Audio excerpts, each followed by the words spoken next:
Fish tandoori, mutton tandoori, paneer tandoori, chicken और beef tandoori dishes में जो मसाला इस्तेमाल किया जाता है अमूमन ये होटलों में इस्तेमाल किया जाता है। जब इसका ज़ायक़ा सबसे अलग होता है, घर में ऐसा खाना बन के तैयार नहीं होता जैसे हम होटल में खाते हैं। इसका तरीका बेहद ही आसान है, सिर्फ चंद मसालों से ये मसाला तैयार किया जाता है जो खाने को स्पेशल बनता है। इसमें क्या सीक्रेट शामिल किया गया ये हम आपको बताते हैं। इसमें और कोई इजाफी चीज़ शामिल नहीं करनी, सिर्फ इसी तरह ही बनाइए। वीडियो पसंद आए लाइक और शेयर सब्सक्राइब जरूर कीजिएगा अगर आप चैनल पर नए हैं तो। चलिए शुरू करते हैं। बिस्मिल्लाहिर्रहमानिर्रहीम। इसके लिए मैंने साबुत मिर्चें ले ली हैं, 50 ग्राम साबुत मिर्चें ले रही हैं। आप इसकी क्वांटिटी का हिसाब लगा लीजिएगा, इसी हिसाब से ज़्यादा कर लीजिएगा। 50 ग्राम ले लिए। आप चाहें तो यहाँ कश्मीरी लाल मिर्च भी ले सकते हैं, चाहे तो लंबी सूखी मिर्च भी ले सकते हैं। कोई सी भी मिर्च आपको जो अवेलेबल हो वो आप ले सकते हैं इसकी जगह। अब जो इसमें मसाले जाएंगे वो है सफ़ेद ज़ीरा। सफ़ेद ज़ीरा हमने लिया है 40 ग्राम। इतनी ही क्वांटिटी जाएगी इसके अंदर। बड़ी इलायची ले ली है हमने, इसके अंदर 6 ग्राम ले ली है। और लौंगे ले ली हैं हमने 8 ग्राम। दालचीनी ले ली है 10 ग्राम। और बादियान के फूल 6 ग्राम ले लिए। काली मिर्च ले ली है 30 ग्राम। इतनी ही क्वांटिटी इस मसाले में जाएगी। अगर आपको इसको डबल करना हो इसी हिसाब से डबल कर लीजिएगा, बेहतरीन मसाला बनकर तैयार होगा। अब ये है सीक्रेट जो कि स्पेशल करते हैं खाने को, ये है लेमन ग्रास। जी हाँ, आपने नाम तो नहीं सुना होगा ना कि खाने में डलता है, लेकिन होटल के खाने में ये लेमन ग्रास डलता है। और ये है 4 ग्राम। और अमचूर पाउडर हमने लिया है 12 ग्राम। इसमें ये खाने को इंतहाई स्पेशल करेंगे। बाज़ार के खाने में जितना लजीज जायका होता है ना, उसकी स्पेशलिटी यही है कि बाज़ार के खानों में ये लेमन ग्रास को शामिल किया जाता है।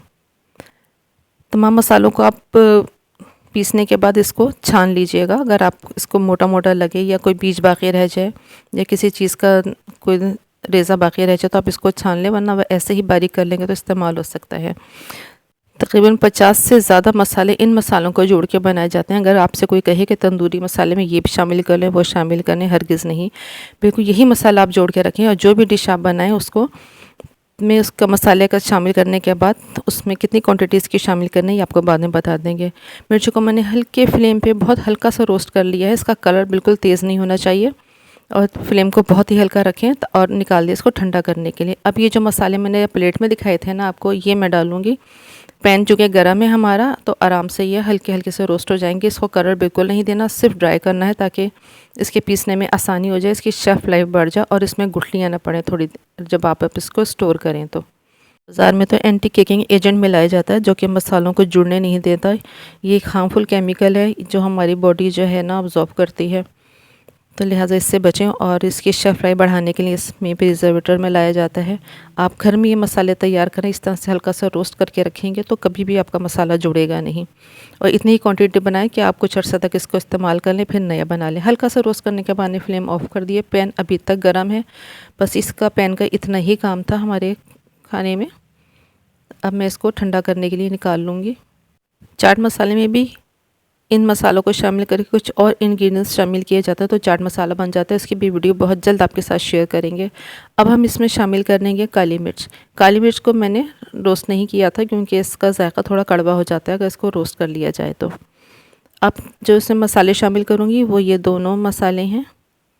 सबसे पहले मैं पीसने के लिए लेमन ग्रास इसमें शामिल कर लूँगी।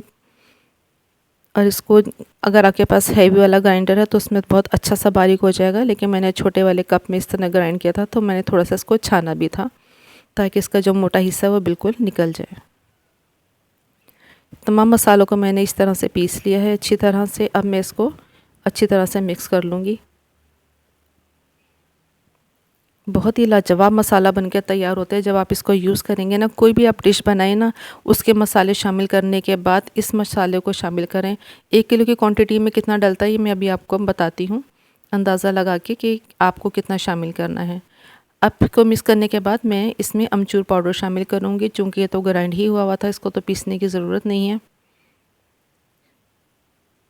इस खाने को बहुत ही स्पेशल कर देगा। इसका ऐसा लाजवाब टेस्ट होगा ना, आप इसको किसी भी चीज़ में डालेंगे ना, बहुत ही स्पेशल आपकी डिश बनके तैयार हो जाएगी। हर तरह के हार्मफुल केमिकल से बिल्कुल पाक। आप पैकेट के मसाले लेके अपनी जान को ख़तरे में मत डालें, क्योंकि ये मैदे पे बहुत ही बुरा असर डालते हैं। क्योंकि जब हम ये केमिकल को ऑब्ज़र्व करते हैं तो हमारे मैदे को बहुत नुकसान पहुंचाते हैं, और हमारा पैसा भी ज़ाया होता है इससे, और हमारी सेहत भी ज़ाया होती है।